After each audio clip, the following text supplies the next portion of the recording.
Steve Collins from San Antonio, Texas, on this beautiful Sunday morning, the Lord's Day. And today we're going to talk about merge. Merge, you know, like when people get married. I talk about marriage today.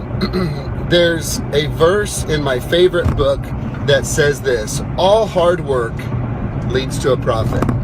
All hard work leads to a profit. And the challenge, if you don't really break that down, can simply be this: what appears to be hard work for someone may actually be quite easy to them because they've been doing it for a long time, or they're just naturally gifted to do that type of work. So the challenge with this verse and its subjective nature, that all hard work leads to a profit, is, you know, what's very hard for me might be super easy for Angela. And what's super easy for Angela might be very hard for me. So to compare ourselves with somebody else along those lines, it doesn't work. All hard work leads to a profit. Only you and only you know if you're putting in the hard work. So when it comes to marriage, hey, look, guys, trust me, I'm there with you. I wish it was, you know, rainbows and unicorns and everybody's always in love, and, you know, we just like every day we wake up and the sun, moon, and stars are sparkling in our bedroom, and it's just fabulous because, you know, you're just in love. And we've talked about that before in previous tapes. 3 types of love. There's agape, the unconditional love that gives and doesn't get. There's phileo, brotherly love. And then there is the eros, which is that romantic love. So the type of love we're talking about is a love that is a decision and not a feeling. By the way, you can't fall out of love when you're looking at love in its truest form, because it's not a feeling or an emotion. It's a choice, it's a decision, it's an action towards.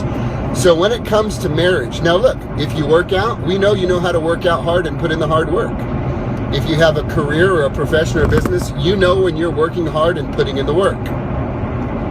You know what hard work feels like. By the way, it feels unpleasant many times.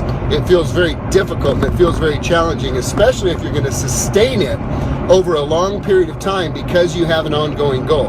Now, let's say somebody that's working on their PhD, there is an incredible sustained effort over a period of time because they know that ultimately they will achieve that degree, and whether they do anything with it or not, there will be a day they will graduate and they will now be known as Dr. Whoever, done. They can or cannot do their continuing education. They can choose to be a hermit and live in the mountains in Alaska. They can do that, but they're still at the place where they arrived as a doctor. Not so with marriage. It is a continuing, ongoing labor if and only if you choose to have an above average relationship. If you want to have an above average marriage, an above average relationship, if you want to have something that is marked by passion and loyalty and faithfulness and joy and fun, it is not going to happen naturally. It's like having a rose garden and you go, I love you so much, roses, just grow and be fabulous. That is not going to happen.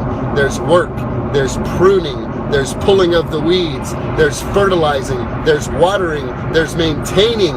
If you want to have a beautiful rose garden, you're going to have to put in a lot of work. Does that make sense? Angela, do you have anything you want to add in the shadows?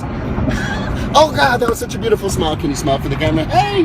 And anyway, here's the deal, guys. If you want to have something great, you have to put great effort, and only you know if you're putting in great effort. Have a great Sunday, and we'll talk to you soon.